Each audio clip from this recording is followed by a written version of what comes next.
Hey, I am talking you through the different scenarios for the Danish Nationals missions pack.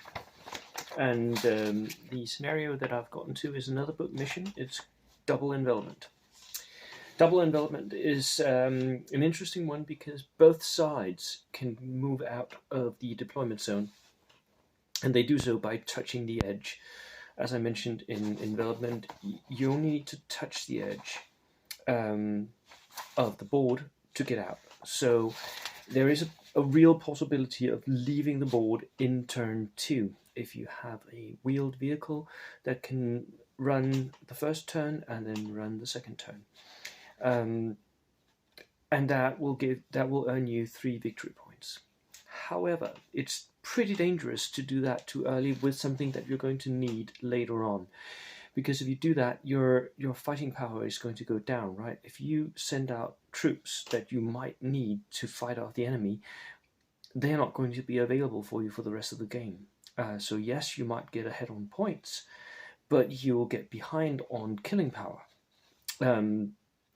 which makes this a really interesting scenario. Both parties can move out, move up, and move out of the deployment zones, but will they? Is it really necessary? Because one of the things that you have to notice in this scenario is that you also score victory points for enemies killed.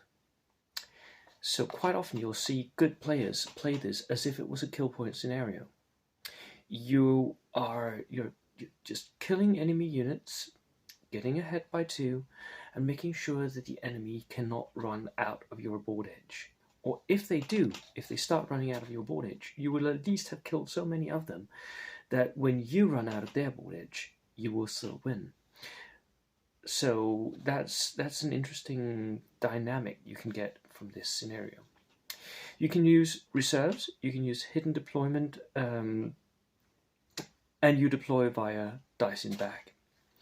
I can't see much of a reason to use many reserves unless maybe the enemy is bringing a heavy tank and is putting them in reserve just to, get a certain position on the board in relation to your army so that they outflank you or whatever. Not that you can use outflank in this scenario. You can't use outflank and you can't use forward deployment. But most of the time, I would suggest that you just start everything on the board, that you centralize most of your army, that you close down obvious lanes of approach for your back line. If there's a road that runs out your side of the board, place something on that road, one of your trucks or whatever, what have you, something. Just block the road so that he can't just run out turn 2. If there's like long straight lines across the board, either use them yourself or at least make sure that you have something that you can put on ambush for that line, because the enemy will try to use it.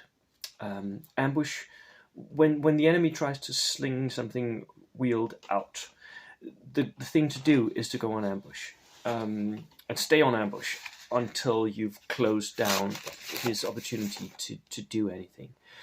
Don't try to shoot at armored cars, because he can recce, and if you touch the board edge with a recce vehicle, that will actually mean that you're out, and you can make a run move when you recce. So a recce vehicle that's moved 24 inches in, you can't stop it. The only thing you can do is to go on ambush and try to kill it as it tries to run out next time. That's it. That's all you can do, basically.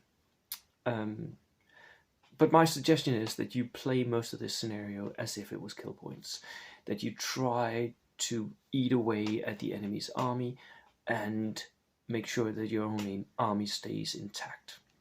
That is a good way to win this scenario. That was it. Cheers. Bye.